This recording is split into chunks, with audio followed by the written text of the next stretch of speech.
在下有个不情之请啊。金大侠，请说。在下能否检查一下晴空大师的遗体呀？这么做恐怕不太妥当吧？晴空大师已死，难道我们还要让大师死后赤身裸体的面对我们吗？此事关系重大。如果少林同意，在下也许能从中看出些端倪。肉身不过是个臭皮囊，师兄不会在意的，只要能查出凶手。没错，我觉得大师身上中的所谓无极剑法，其实没那么简单。我相信一定能查清楚。侯爷说的极是啊。虽然从方向手法上都是一剑贯长虹，可是有一点却是不大对头啊。还请金大侠明说。这武当的无极剑法是用来练气的，一旦用于对决，主要是靠剑气伤人呐。这套剑法，如果普通人用来，那是平平无奇呀。可是，一旦要是高手运用，却是威力无比呀。主要的原因，就是因为高手的内功要高很多呀。一剑贯长虹是无极剑法中最凶狠的杀招，高手以内功驱动剑招，这威力如同排山倒海。如果晴空大师中箭，这剑尖儿从咽喉进入，将直接从整个颈部贯穿。可是这一剑，却只是在咽喉上划了个口子，虽然足以致命，可是力道却小了很多呀。这么小的力道，说明此人的内功平庸啊。可是一个武功平庸的人，怎么可能与晴空大师动手？更不可能还杀了晴空大师啊！所以这是自相矛盾。也许晴空大师当时一时失神，遭人暗算。不会，两大高手过招，应该不会那么容易失手的。可是我们并不知道大师当时的身体位置，更不知道大师当时用的是什么招数啊。王大侠说的也有道理。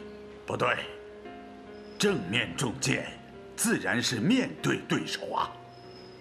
说不定大师当时正在急退，所以才会中箭。不可能的。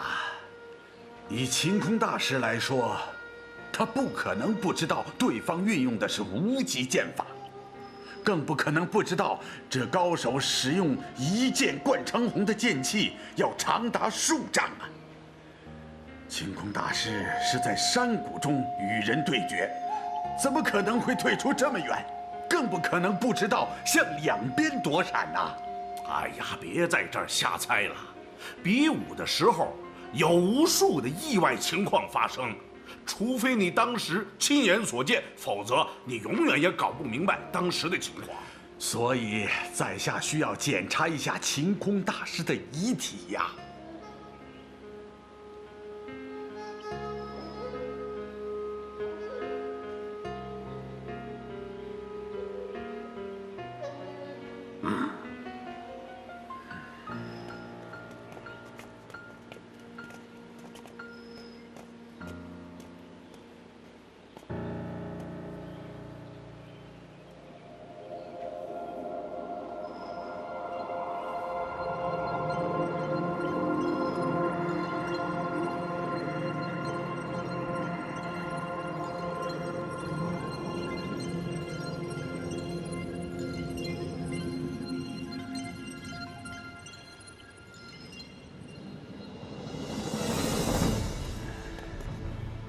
金兄，发现什么了？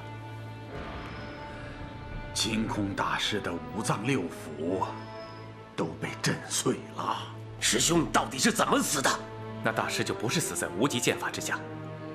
如果真是像我想象的那样，武林中从此以后就会永无宁日了。这到底是怎么回事啊？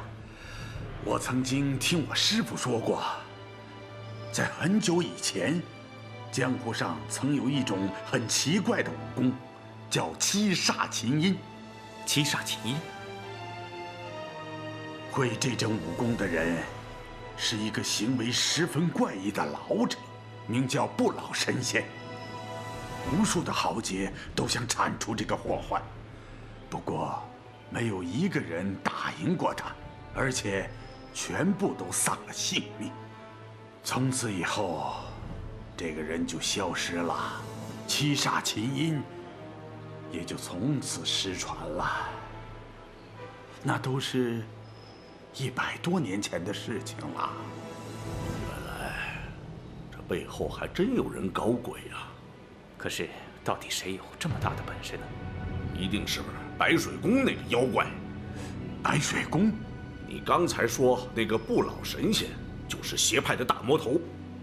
我们今天的五行魔教，也就是所谓的白水圣母，他的武功十分怪异，就仗着这种武功，把邪派和魔教重新的整合在一起，来对抗我们中原武林。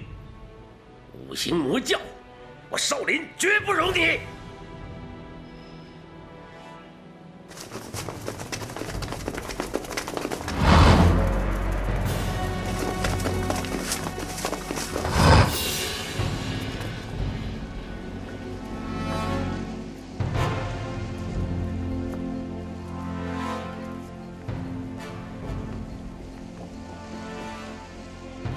你是什么人？老衲少林擎天。原来是你！我听说你在武林大会上伤了武当的顽石道人。老衲一时冲动，和道长动手，实在是追悔莫及。今日前来，正是要将功补过的。什么意思？老衲今日是来要你的命的。顽石不该死，该死的是你！什么乱七八糟、莫名其妙的东西！老衲今日倒是要看看，是你的七煞琴音厉害，还是我的狮子吼更强？什么七煞琴音？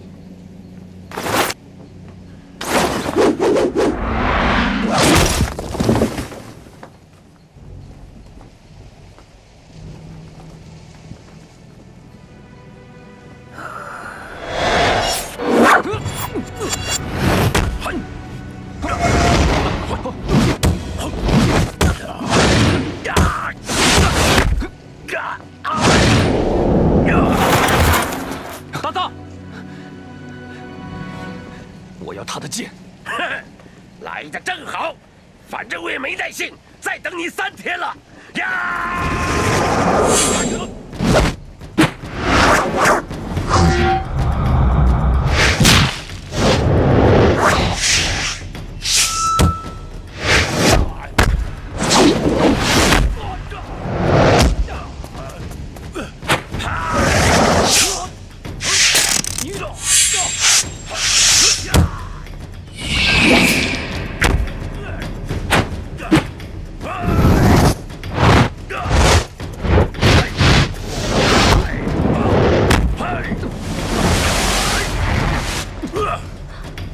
还不用绝招！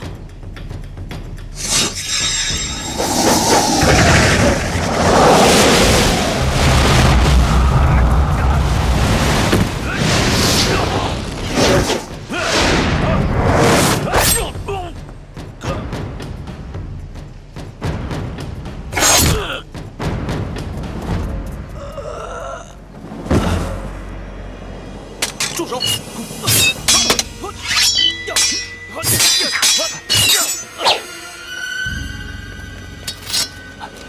大师，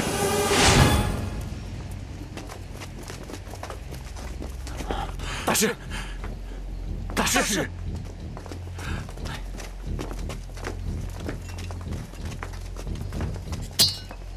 怎么，黄河大侠也想争当武林盟主吗？铲除魔教，武林中人责无旁贷。王某今天就是要争做这个武林盟主，号召天下的武林侠士，彻底剿灭你们。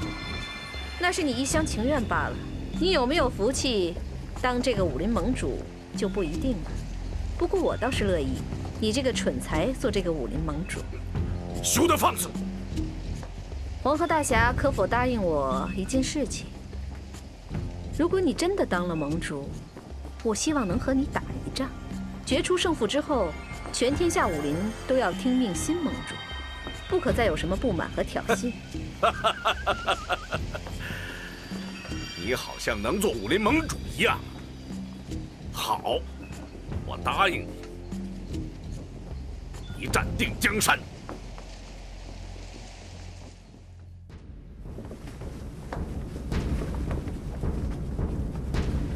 诸位武林同道，武林盟主的推选，本来是我们中原武林的大事，五行魔教却来争夺盟主之位，难道我们能够拱手把盟主让给魔教吗？绝不能！绝不能！绝不能！绝不能！绝不能！原来我们是想通过比武来选举。可是魔教从中作梗，先是挑起武当和少林的误会，致使顽石道长身受重伤。今天，擎天大师又被蓬莱人所害，他们现在已经围了白云观，要对我中原武林下毒手。我们的拼了！我们的拼了！我们的拼了！我们的拼了！我们的拼了！我们的拼了！我们的拼了！对。我们是要跟他决战，但是不能像现在这样一盘散沙。现在我们已经没有时间来慢慢选举武林盟主了，我们更不能像以往那样一个个上擂台来较量。往年总会有不少高手受伤或丧命，我们需要每一份力量来对抗魔教。所以今天王某不才自荐出任武林盟主。如果有谁不服的话，可以上来挑战。武林盟主应该通过比武来选，怎么能自封呢？他算什么？凭什么他当武林盟主？这还没比呢。非常时期，他也是迫不得已。王某也是希望在最短的时间里选出盟主来对抗魔教，不知大家意下如何？我反对。奉天，要不是我和擎天比武，怎么轮得上你做武林盟主？做武林盟主，虽然不必出自名门，但至少不能跟邪教扯上瓜葛。这位王大侠的母亲，不但身为邪教中人，而且他的女儿还和那个呼延大藏有着扯不清的关系。没错，在下的母亲是魔教中人，我的女儿也因为一时糊涂，与魔教扯上了关系。珠儿，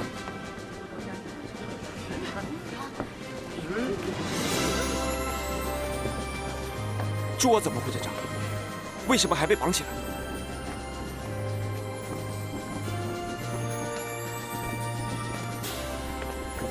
珠儿，你是我的女儿，我的亲骨肉，听我句劝，别再执迷不悟了。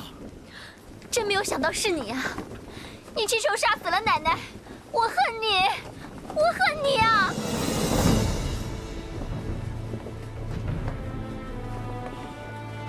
我今天要正告大家，我王颠为了武林正义，已经把我的母亲王大娘杀了。他带人暗闯白云观，杀了许多武当道士。为了武林正义，为了天下人的正义，我不得不这么做。古人尚可大义灭亲，难道我王颠还不如古人吗？今天就把我的女儿交给全天下的人，让大家看着发落吧。好。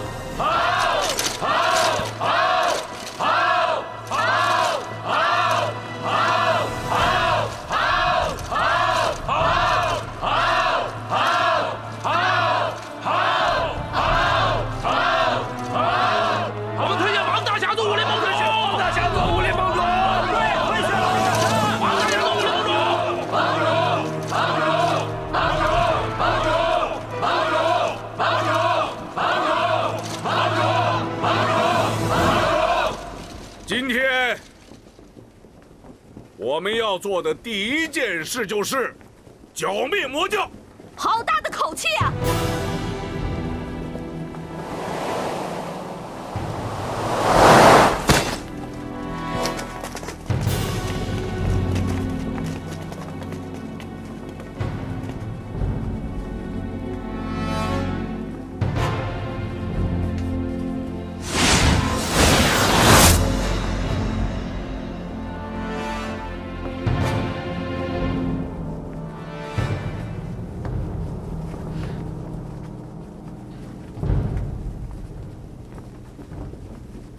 你们设在外面的暗哨都被我拿下了。不过你们不用紧张，我不会对你们轻举妄动。在场的所有武林豪杰，没有一个怕死的。你既然来了，我就告诉你，没那么容易走。你们武林不是最讲规矩的吗？怎么，今天怎么就这么没规矩啊？我要是对你们动手，何必我自己亲自来呢？你到底想怎么样？我不想怎么样，我就是来看看，今天到底谁能当这个武林盟主。我看你王颠有没有这个能耐。现在我可以恭喜你，接下来我可要跟你动手了。也许这个盟主的位置，恐怕要换我做。别做梦，这里没有你什么事。你休想做武林盟主。对，休想做武林盟主。要想当领袖，靠的是实力，光乱喊乱叫有什么用？怎么样，你们谁敢上来比试啊？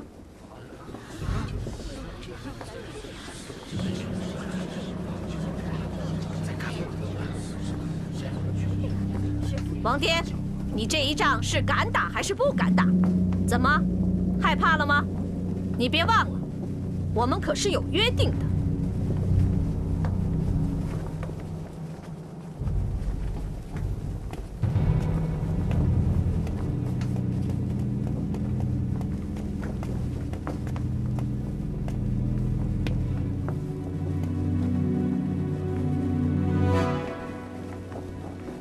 我和你比武，为了珠儿。痴人说梦。如果我赢了，赤霄宝剑和珠儿，你都交给我。你好像很有把握一样。我告诉你，赤霄宝剑你休想拿走。只要我还有一口气，我就绝不允许我的女儿和你在一起。今天的白云观，就是你的葬身之地。如果你杀了大藏，我也不会活下去了。如果我死了，就没有人阻止你们了。只要我还有一口气，绝不允许你和他在一起。慢着！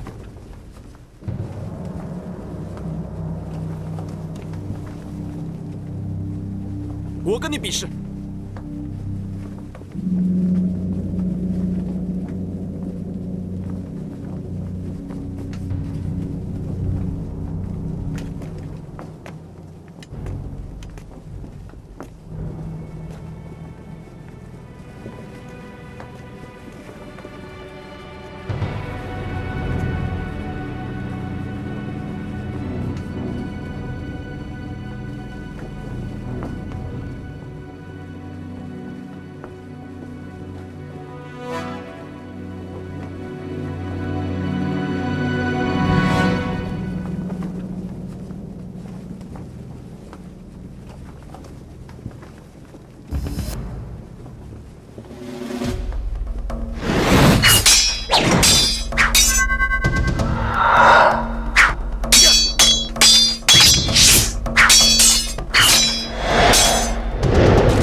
方宝玉，想不到你终于练成了一身好武功。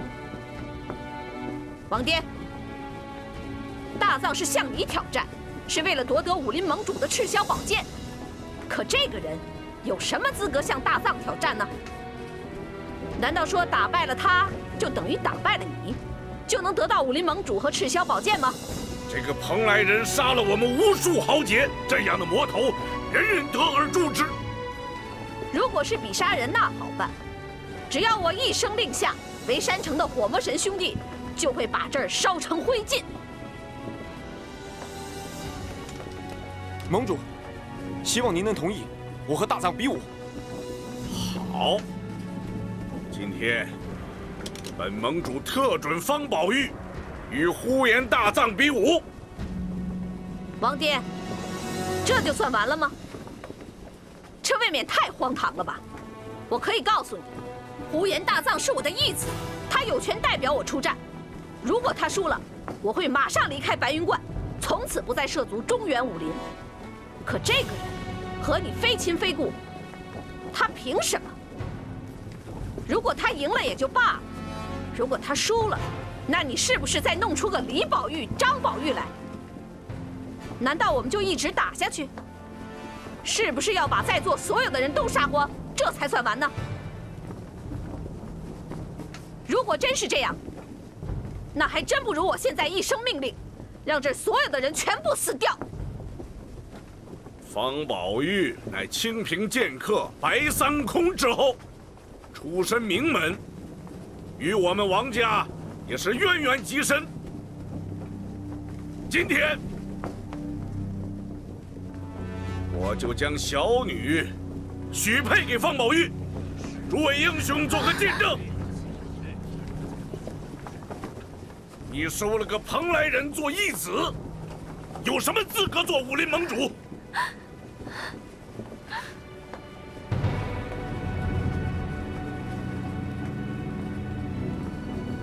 宝玉，你愿意吗？只要杀了呼延大藏，我什么都愿意。方宝玉，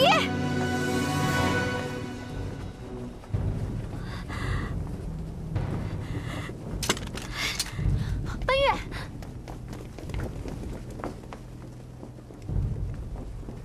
王爹，既然这样的话，那我们就选定后天比武。奉陪到底。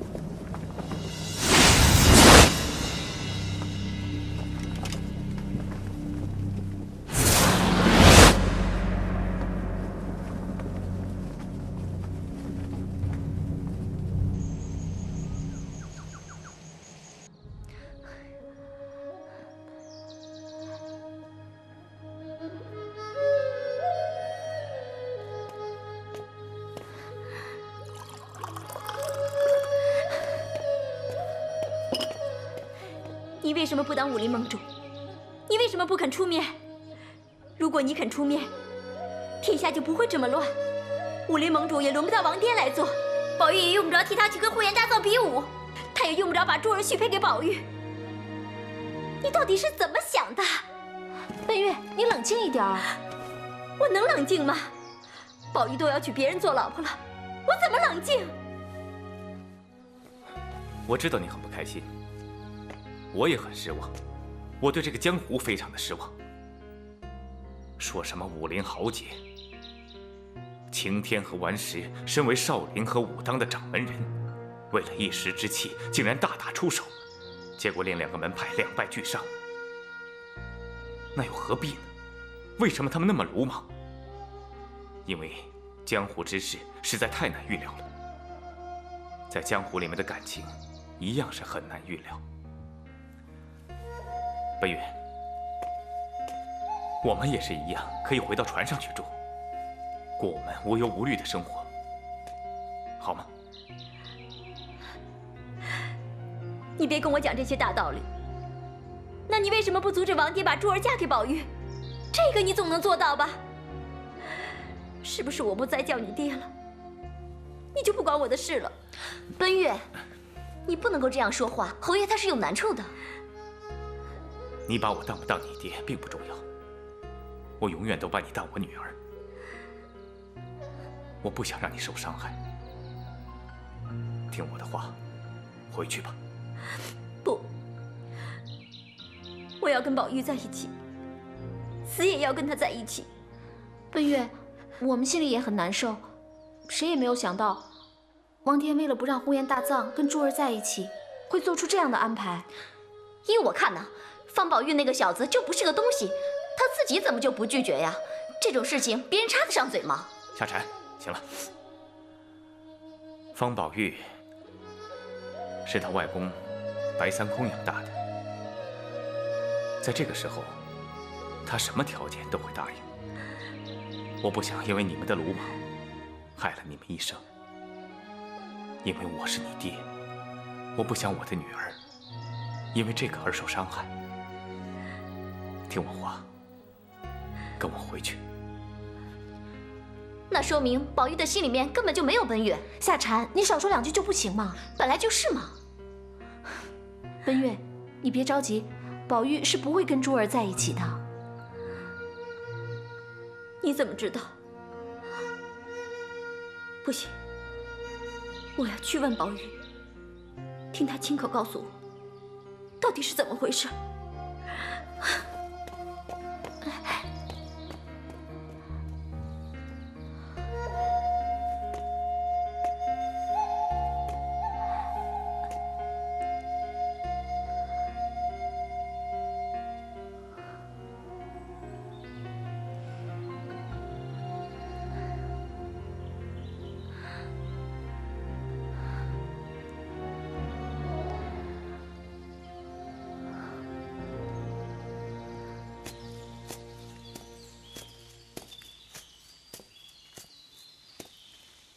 两位道兄，我想见一下珠儿。对不起，方公子，除了顽石道长和王颠王大侠之外，这个房间谁也不能进。还请二位让开，否则莫怪在下无礼。掌门的吩咐岂可违背？方公子请回吧。让他进去。你们退下吧。胡师兄，这有什么事情我负责。是。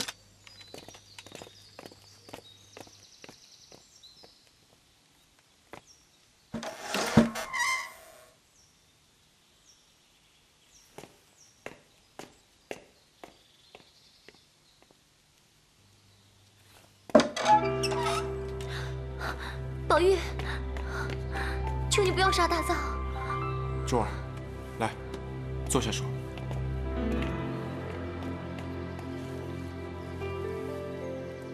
你真的喜欢那个呼延大藏？我什么都没有了，他是我唯一活下去的希望。你不明白？不，珠儿，你不应该喜欢他。呼延大藏是个蓬莱人，是个杀人不眨眼的魔王。真不明白，你到底喜欢他什么？当初他杀了我外公，你不是还鼓励我，让我学好武功，为我外公报仇吗？他不是杀人魔王，你不能这样说他，你根本就不了解他。我告诉你。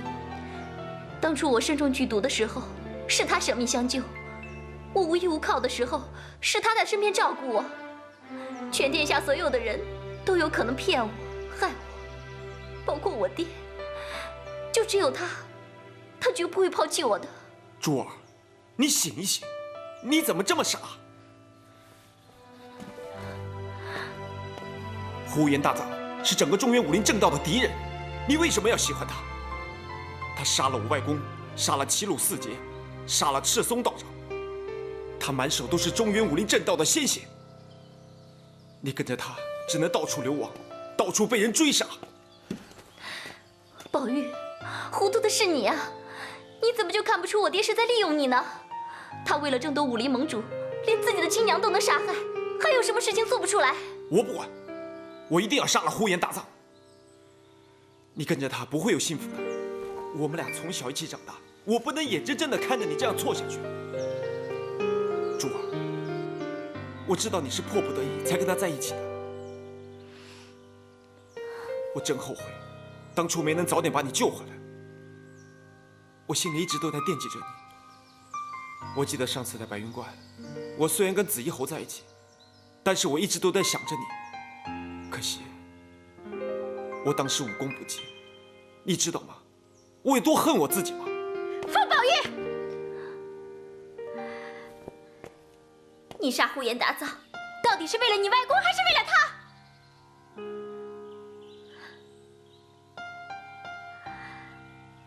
在白云馆的时候，你心里始终想的是他，是吗？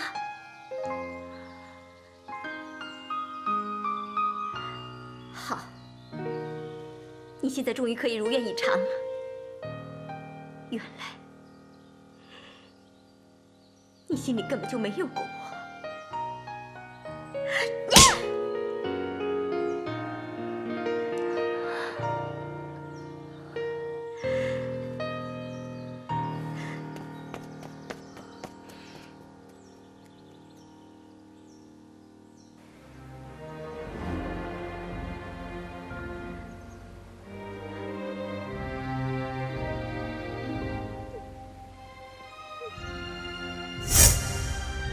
珠儿，我知道你是迫不得已才跟他在一起的，我真后悔，当初没能早点把你救回来。我心里一直都在惦记着你。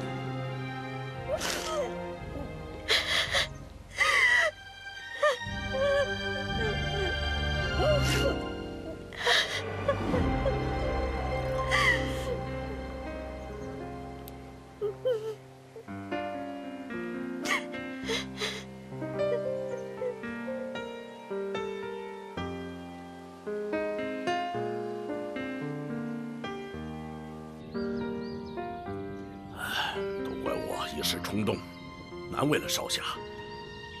要你去出战呼延大藏，当时我武功不及，根本就不是他的对手。那时，眼看着他杀了我外公，残害中原武林，我无时无刻都在想着杀了他。今天老天给了我这个机会，我绝不会放过他的。宝玉啊，虽然你已经练成了旷世神功，但是像呼延大藏这样的高手，你还没有遇到过，更不要说临战经验了，还是要小心呐。今天我们来找你，就是想考考你的武功。多谢各位前辈的鼎力相助。你要小心迎战，我不会手下留情的。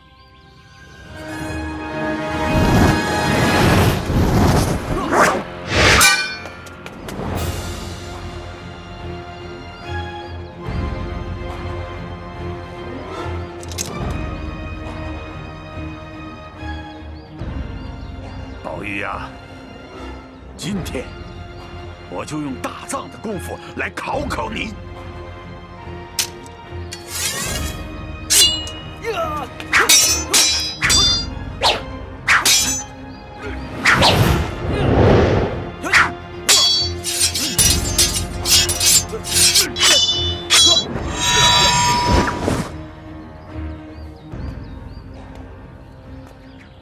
金兄果然是天下第一剑客，虽然他不曾和蓬莱人交过手，却可以模仿蓬莱人使出的剑招，分寸也拿得挺准确。宝玉的功夫更是惊人。这孩子因为从小外公不准习武，从来就没有好好练过一点功夫。哎，现在居然能和天下第一高手对决，不可思议呀！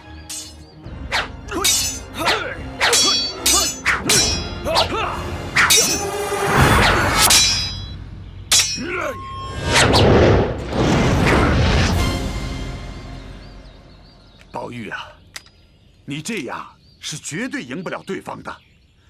你现在手上只有这套君子剑法，在剑招上是绝对赢不了那呼延大藏的。那我应该怎么办？你现在完全用戒日神功来护体，这种方法虽然能够自保，却完全不能攻击对手。只有将戒日神功和君子剑糅合在一起，才能利用你内功的优势，来击败对手啊！我知道。啊，蓬莱人用的绝招叫做厌反，你可要小心呐！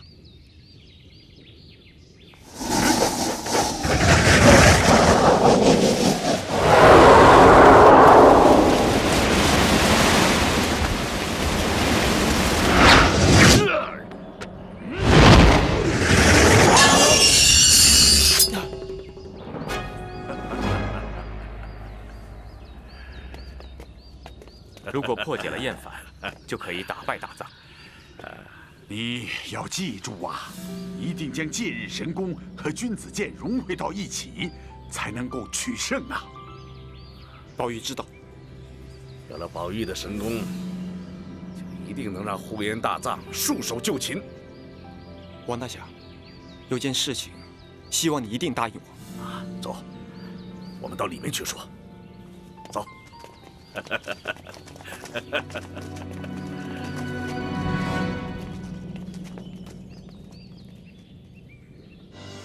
出战呼延大藏，我义不容辞。不过，我绝对不能娶珠儿为妻。少侠，我知道你心里有奔月，可是我在天下人面前已经把珠儿许配给了你，现在要收回，恐怕让天下人笑话。哎，其实呢，你应该考虑清楚，再将珠儿嫁给宝玉的。既然现在宝玉都不赞成了，不如就这样算了吧。哎，就算是父母之命，那宝玉的父母也还没有答应吗？宝玉最亲的人就是白三空了，在下和清平剑客那是几十年的交情，我想宝玉的婚事，我就做主了。我说王大侠呀，我们3个人里面，你是最没有资格做主的。这当年白三空临死的时候，曾经亲自修书一封啊，将方宝玉托付给紫衣侯。就凭这封信，紫衣侯就是方宝玉的父亲。在下将戒日神功传给了宝玉，啊，那好歹我也算是他的师傅吧。你又算是什么呢？啊，这天地君亲师，你是一个都不占，凭什么说嫁就嫁呀？要是让我说出来，你们3个得先发个誓，这个事儿不能让任何人知道。我们听着呢，你尽管说吧。在下这么做，完全是为了宝玉能够有把握战胜呼延大藏。我不明白。这个蓬莱人现在最在意的就是我那个宝贝女儿了。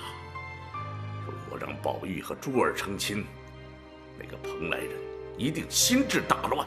到了那天，宝玉你和他比武的时候，旁边站着珠儿，你们说呼延大藏他还怎么打？这招攻心为上确实是厉害。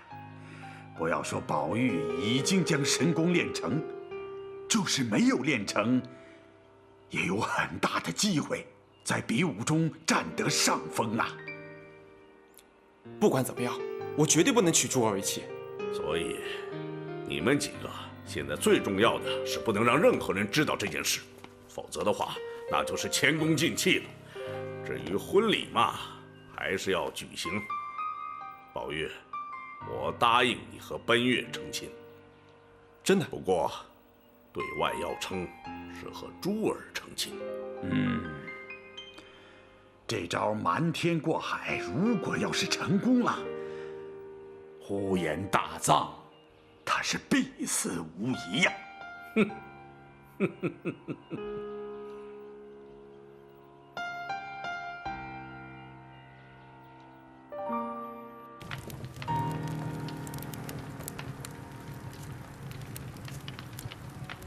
我已经见识过方宝玉的武功，绝非一般的武林高手可比，甚至在紫衣侯、金祖阳等人之上。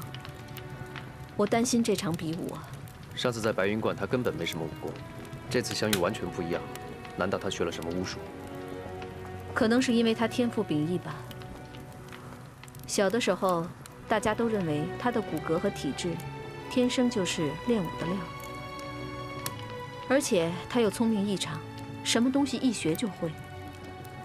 后来又有了这段奇缘，所以可能才有了现在这样的身手。你为什么那么了解他呢？哦，我之前曾经跟他交过手。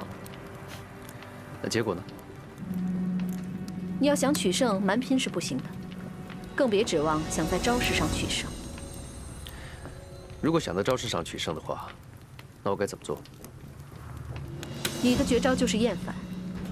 你上一次利用厌烦打败了赤松等人，那是因为他们从来没有见过这一招。你突然发技，他们措手不及，所以你才有了这样的机会。你的绝招就是厌烦。你上一次利用厌烦打败了赤松等人，那是因为他们从来没有见过这一招。你突然发技，他们措手不及，所以你才有了这样的机会。师父曾经跟我说过，厌烦这绝招，不到万不得已，不能使用。可是现在这个招式的突然性没有了，而你的内力，也不是方宝玉的对手。那我应该怎么办？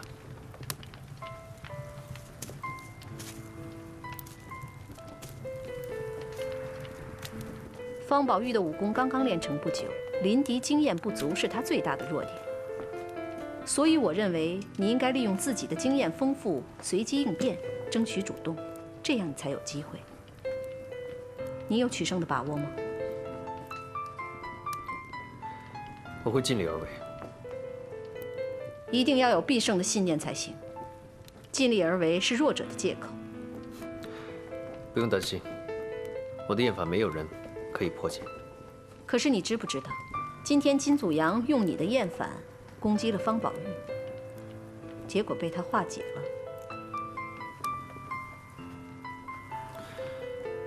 如果是天意，我死而无憾。虽然只是师父的一个遗愿，做弟子的再难也要去完成。为了你师父的一句话，你千里迢迢来到中原挑战武林，可想而知，你和你师父的感情很深吧？师父在这个世上，是我唯一的亲人。那你师父到底是一个什么样的人呢？蓬莱天界一流公孙良，在我很小的时候，我的衣服都是他缝的。你难道对你的身世不好奇吗？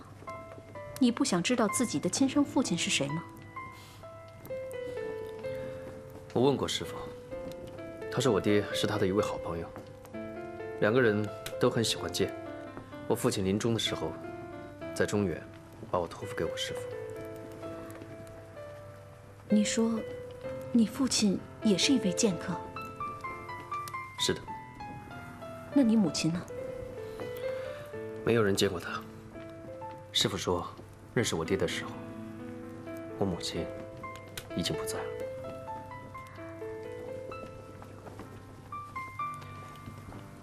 这个是我爹留给我唯一的东西。能让我看看吗？嗯。虽然爹不在了，但是他还在，就像我爹在我身边一样。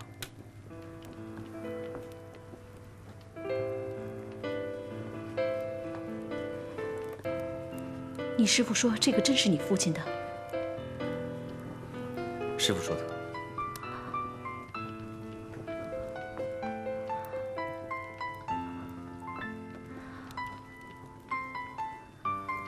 你能让我单独待一会儿吗？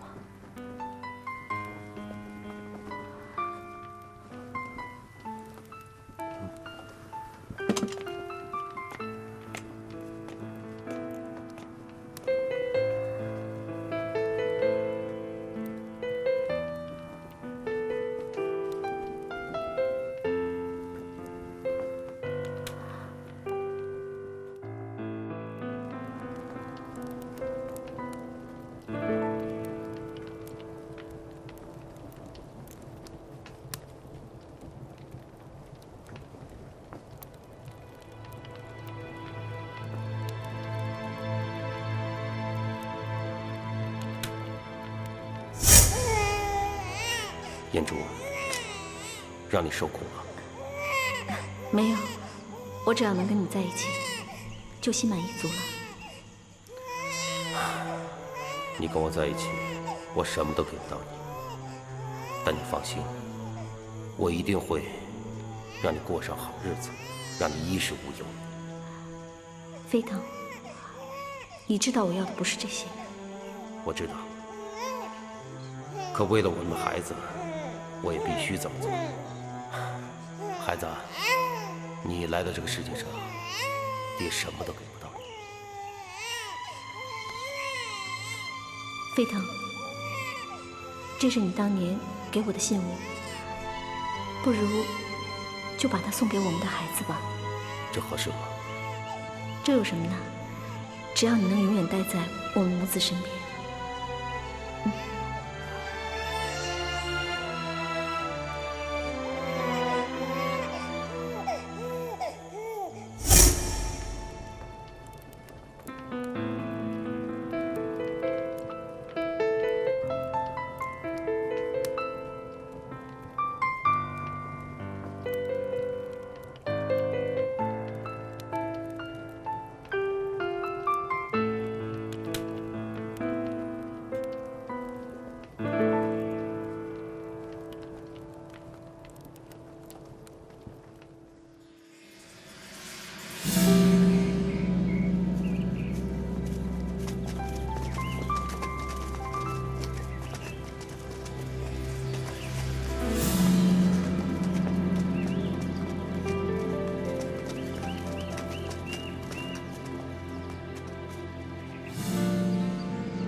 你父亲的遗物，你好好收起来。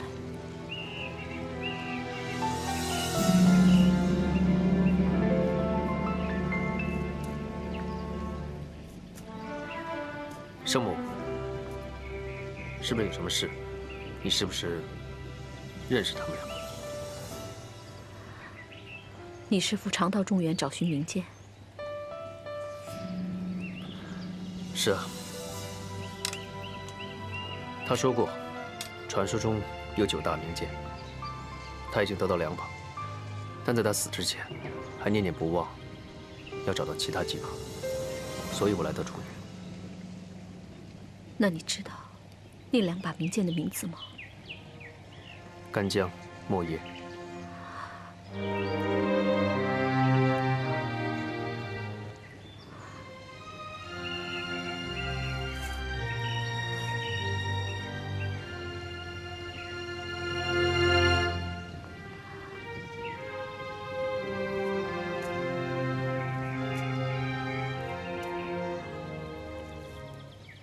你有没有想过，也许自己是中原人？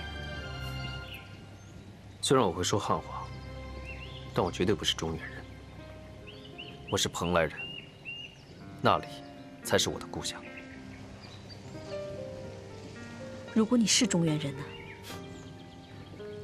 我是天界派唯一的传人，所以我绝对不是中原人，我更不愿意做中原人。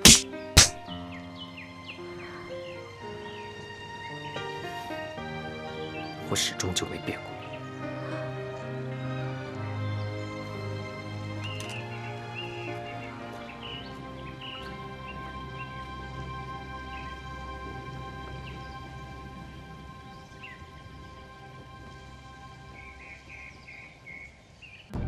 你确实机警过人，可是你要是把脑筋动到我的身上，我可会让你死无葬身之地。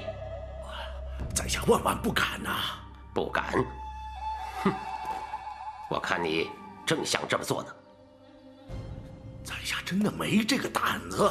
那我问你，方宝玉和大藏比武之事怎么解释？哎，宝玉现在的武功，那都在我之上了，连醉鬼金祖阳和侯峰都不是他的对手。他和大藏比武，那大藏肯定是必败无疑啊！宝玉是我从小带大的，我从不教他一招半式，就是希望他用心读书，永远不要介入武林的恩怨。当初之所以要把他托付给紫衣侯，就是因为此人总是逍遥海上，离中原很远很远。谁知道啊？你不用为他担心。宝玉这孩子是受了点苦，可是他练就了世上罕有的神功，这不是可喜可贺的事吗？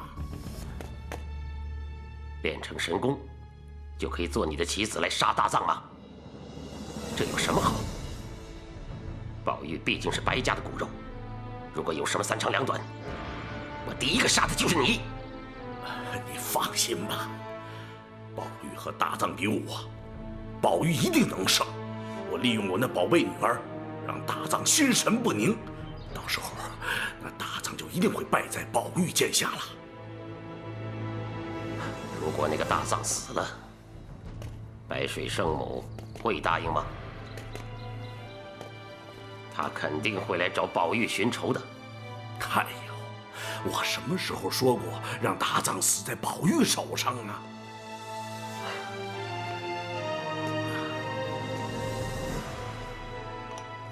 这是滇南蛮人用的圣物，迷心蛊。迷心蛊，它有什么用？这东西可以侵入血液，使人中毒产生幻觉。施蛊的人就是利用这种幻觉来控制对方，让他做什么他就做什么。宝玉的任务就是打败大藏，这最后一击还得靠他。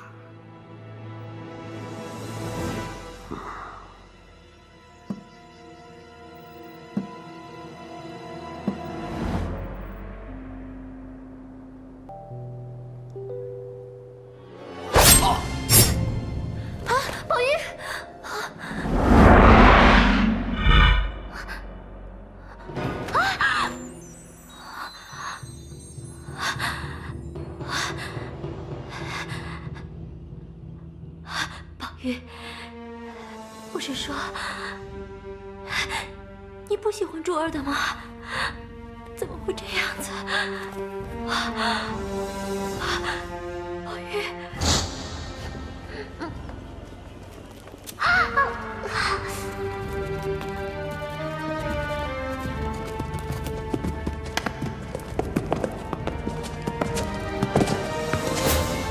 我就将小女许配给宝玉，诸位英雄做个见证。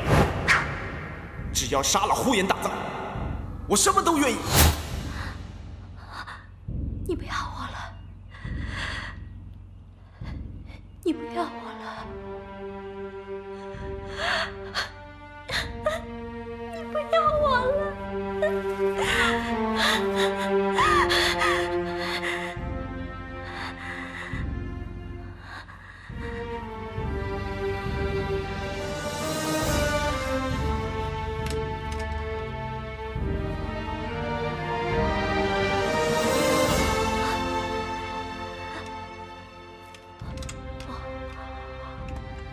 我成全你们，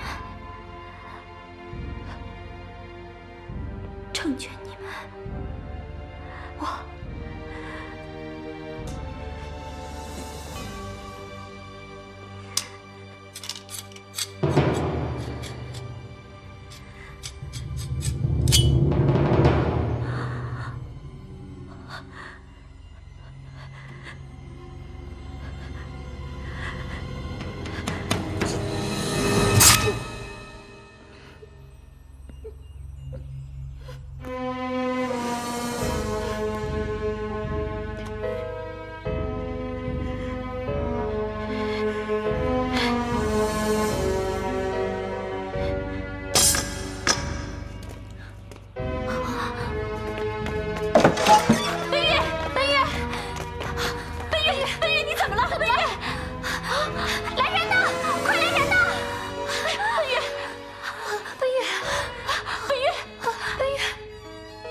奔月，奔月，你醒了啊！奔月，你终于醒了。宝玉呀，你还傻愣着干什么呀？还不快说呀！险些就要出大乱子啦！哦，奔月，我告诉你，我不会和珠儿在一起的。我今天晚上就娶你。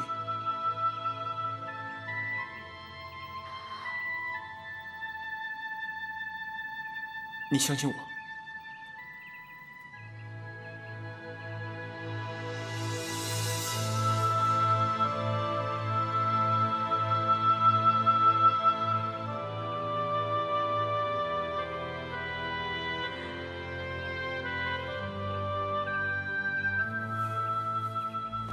其实，让宝玉与珠儿成亲这件事情，是盟主的计谋，做给别人看的。奔月姑娘，都怪老夫鲁莽，我与邪教势不两立，也不想让赤霄宝剑落入蓬莱人的手中。我的本意是想以此打乱呼延大藏的方寸，没想到奔月姑娘性情如此刚烈，用情如此专一啊，竟然以死来殉情。险些让老夫铸成难以挽回的大错呀！我决定，今天晚上就让奔月和方公子成婚，如何？我们先出去吧。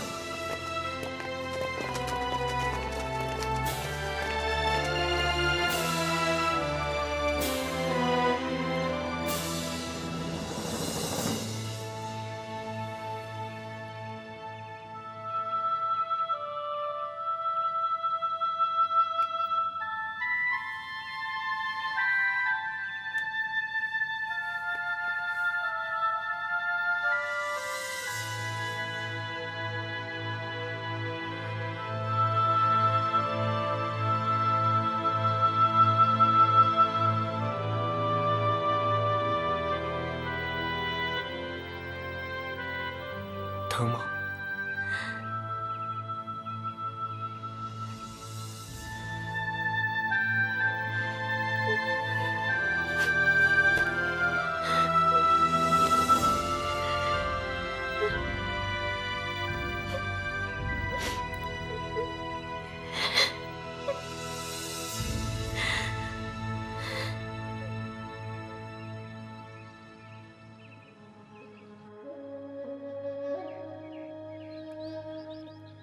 这一次真是多谢盟主的好意，可以成全这对新人。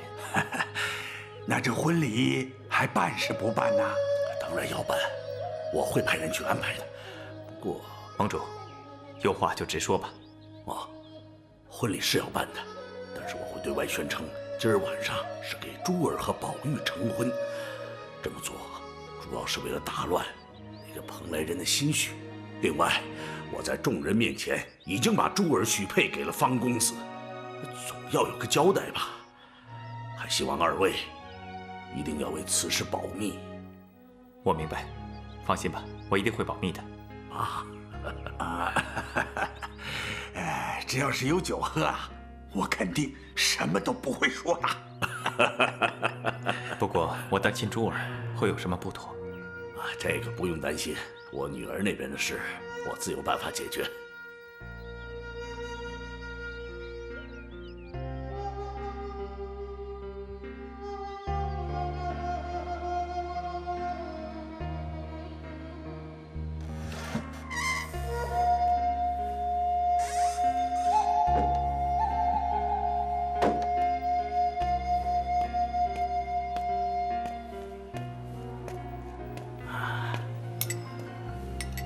我专门给你熬的参汤，喝点吧。这白云观什么都没有，等我忙完了，马上就带你回家。到时候，爹给你做好多好吃的，好好给你调养调养身体。哎，爹真是心疼你啊。喝点吧，把汤碗给我。好。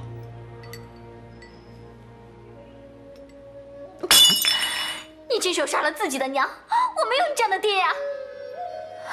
爹的苦衷，你不会理解。你出去，你快出去啊！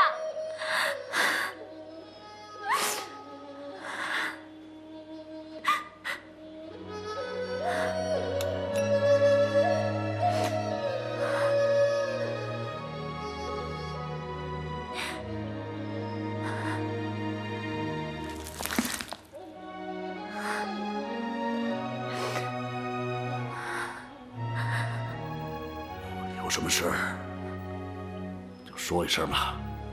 你好好歇着，外边有人伺候着。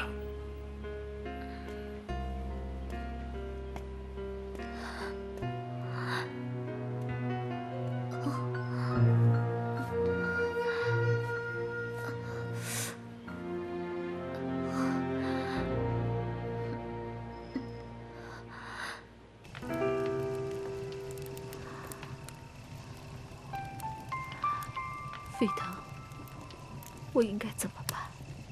到底应该怎么办？你去世以后，我疯了一样的去找我们的孩子，整整半年，我找遍了你可能到过的所有地方，我以为他死了。我恨我没有能力去保护我们的孩子，可是我没有想到。他居然还活着，飞腾，飞腾，飞腾，你听见了没有？我们的孩子他还活着。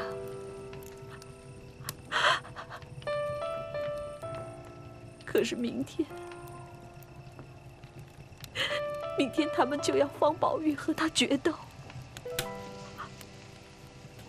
他们要刺激大藏，他们将大藏喜欢的人许配给了方宝玉。可是你知不知道，宝玉他也是我的孩子，他也是我的骨肉，他是大藏的亲兄弟。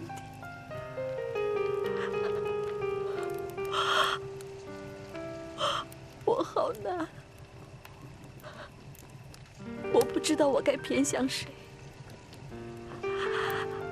飞腾，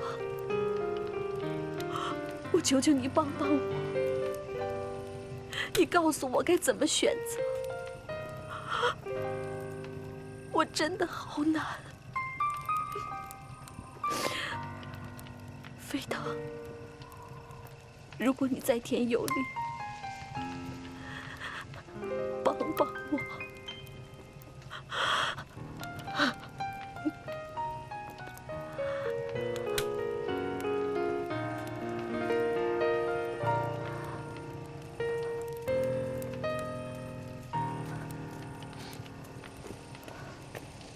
启禀圣母，什么事？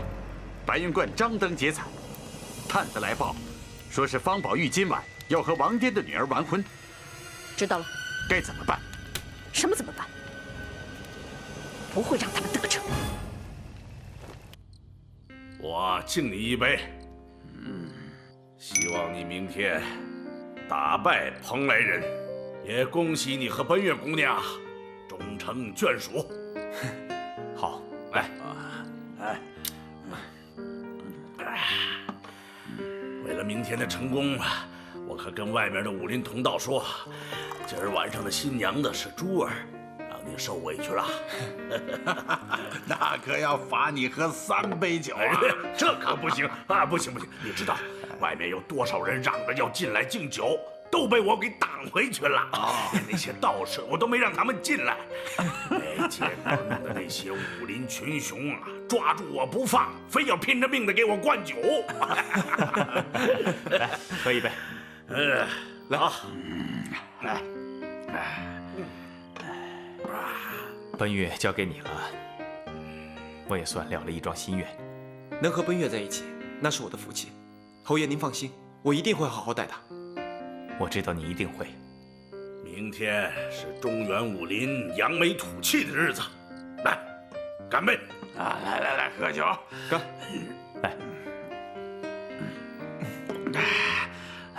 来，满上！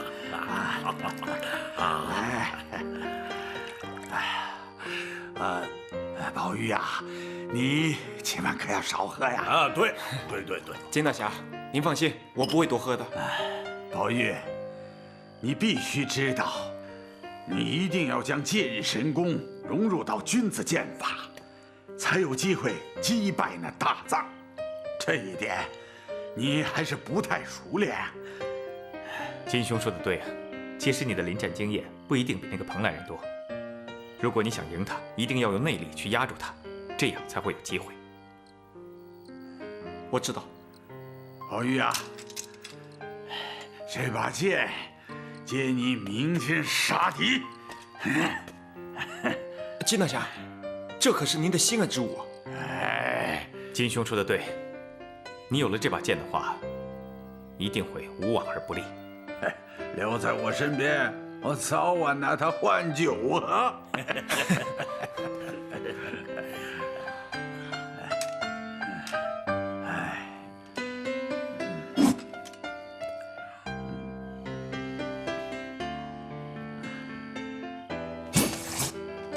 我现在就去练剑。哎，这是你的新婚之夜，我看就算了吧。是啊，怎么着也得先见见新娘子再说嘛。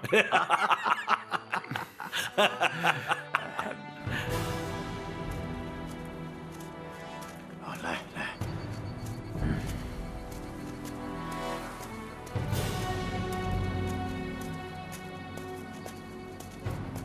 好，看，侯爷，你看，就是这里。金兄，带我来这里有什么用意？侯爷啊，你还记得几天前白云观警钟大作的事情吗？我记得，当时我在大殿之上，我还知道当时白云观被那个土龙子袭击。不过幸好武当弟子训练有素，尽管不是在武当山，但在非常之时他们很机警，所以就发现了。这事情并没有那么简单呐。你看看这里。这里，这切口很平整。侯爷，如果我用开山斧之类的兵器砍断这么粗的木头，这刀口一定是倾斜的很厉害呀。可是你看，这么齐的切口，一定是用非常薄的兵刃，比如像是长剑一类的兵器呀。没错，如果是用长剑的话，那此人的武功可以说是深不可测。一定要做到人剑合一，才能有这个效果。不过，这和警钟有什么关系呢？哎呀，当时我就在现场，眼看着这节断木飞了出去，撞向远处的大钟啊！到底是什么人做的？我当时只是看见一个灰影冲下山去，我去追，可惜没追上啊。一定是高人之中的高人。可是，不知道是敌是友啊。不是敌人，如果是敌人的话，他根本不会发出信号，让土龙子被抓住。这如果是朋友，那他就应该现身呐。这如果是敌人，以他的功力，那这个人很有可能是杀害晴空大师的凶手。啊！无论如何，要加倍小心，千万不能让宝玉出事。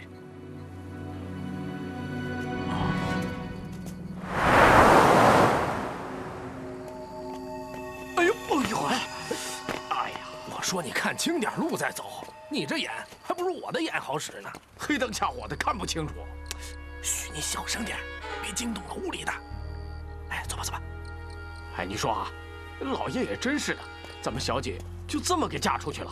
蓬莱人配不上小姐，那方宝玉又算什么东西啊？哎呀，怎么说也比蓬莱人强，他可是冲着武林盟主的位子来的，还要抢咱们的赤霄宝剑呢。那这婚事也太仓促了。哎呀，你懂个屁！这是给外人看的，让那个蓬莱人死了心，明天不战自败。那这戏也不用演这么逼真，五行魔教还在山底下呢，演给谁看呀？这可说不好，搞不好他们现在就躲在什么地方偷看呢。走走。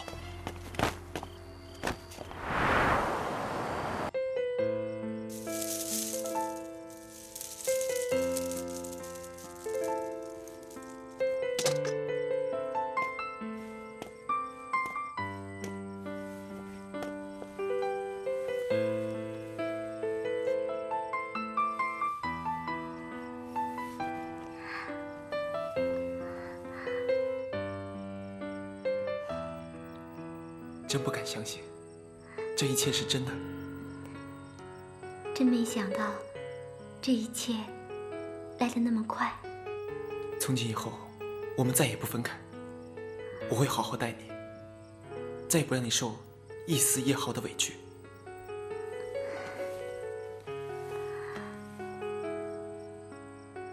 宝玉，你答应我，不论明天结果怎么样，你都要回来，都要回到我的身边来。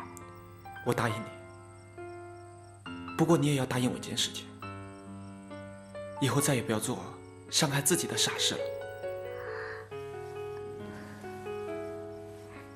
你放心，有你在我身边，我再也不会做那样的傻事了。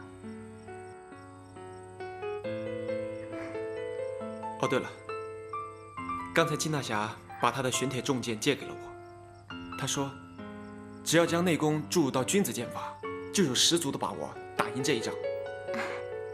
刚刚我还以为他们会把你灌醉呢。我当然知道什么是轻重啊。你先好好歇歇，我去练会剑。你去吧，我等你回来。可是，我真的舍不得让你一个人待在这里。我又跑不了，放心去吧。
你回来了。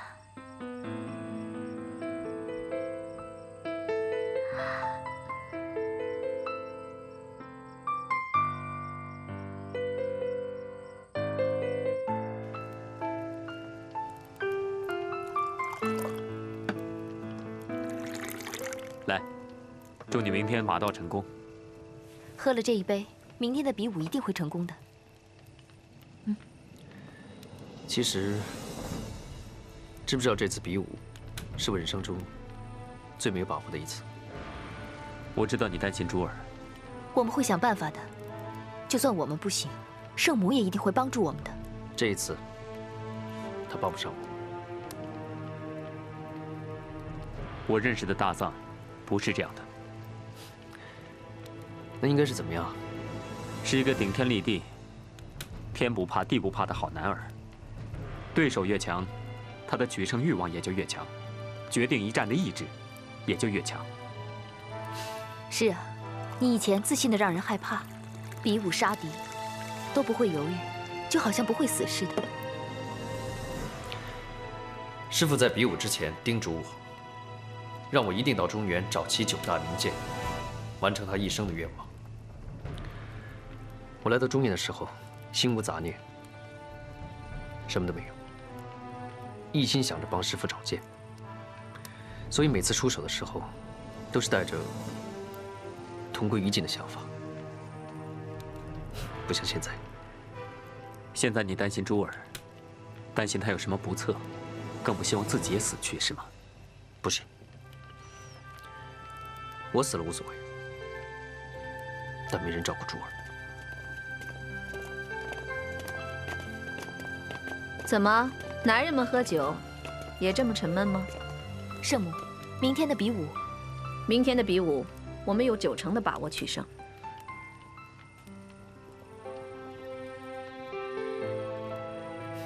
你想做什么手脚？你呀，别人给你设了圈套，你还傻乎乎的往下跳。我不明白。你当然不明白了。你们仔细想想看，为什么王颠会当着天下豪杰的面，将珠儿许配给方宝玉？你们注意到方宝玉当时震惊的表情了吗？你是说方宝玉当时也不知情？王颠这么做只是想刺激一下大藏。如果大藏知道珠儿要跟方宝玉结婚，还会有心思去打这一仗吗？还有，山上的老家伙整天拼命磨练方宝玉的武功，这样一来，大藏取胜的机会不就等于0了吗？既然这样，就不比了。武林正派居然用这样的手段。听说当初在白云观和赤松道长一战，因为他心绪烦乱，才输给了我。现在轮到我，也算公平，只是没想到在同一个地方。大藏，你这是在想什么？对方设下陷阱，你不但没有准备，也没有对策，就掉进去，这叫做愚蠢。多晨，你先不用着急，这件事可能已经解决了。什么意思？论武功，你不是最强的，可是论计谋，这山上山下的，还真找不出来谁是你的对手。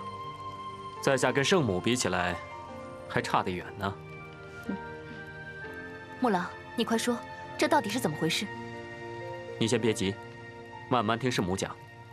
白云观今天晚上要为珠儿和方宝玉举行婚礼了。大藏，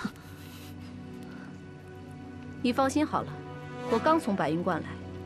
珠儿今天晚上是什么样子，她明天早晨还依然是什么样子。没有人敢动她，也没有人会去动她。我不明白，你一向不喜欢珠儿，为什么要保护她？因为我保护了珠儿，就等于保护了你。你明天如果有什么闪失，我的利益也会受到损失。他们宣布婚礼，就是为了打乱你的心智。我已经用计策将方宝玉的心智打乱了。更重要的是，他取胜出战的意志也没了。你是说现在他方寸大乱？因为珠儿依然是原来的珠儿。怎么证明？这个你就不用操心了。总之，我们明天一定有取胜的把握。不过你要答应我一件事。请说。明天无论如何，你都不能取方宝玉的性命。你不要问我为什么，你必须答应我。我答应你。托琛、木狼，你们两个明天上山只有一件事，给我设法把珠儿救出来。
你的爱永远是心中的秘密，肯定你，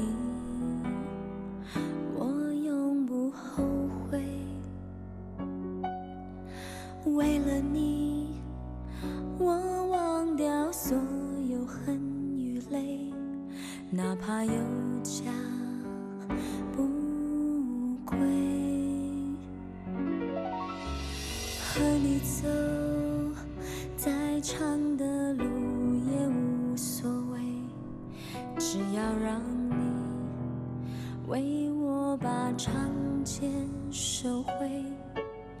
你的泪不为红颜又为谁？你的泪又为谁？孤独的人有我在红尘中陪你醉，不放弃，爱你到天涯都无悔。花开花落不变的事情，无怨无悔，你是我猜不出的。